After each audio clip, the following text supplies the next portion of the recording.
मूर्तये सर्वशेषिने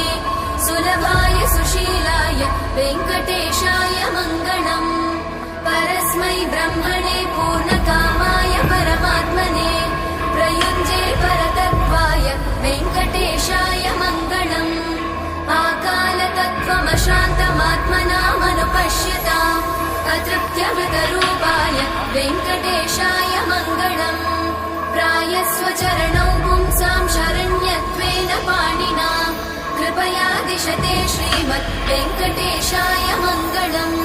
दयामृततरङ्गिण्यास्तरङ्गैरिव शीतलै अपाङ्गैः सिञ्चते विश्वं वेङ्कटेशाय मङ्गलम्।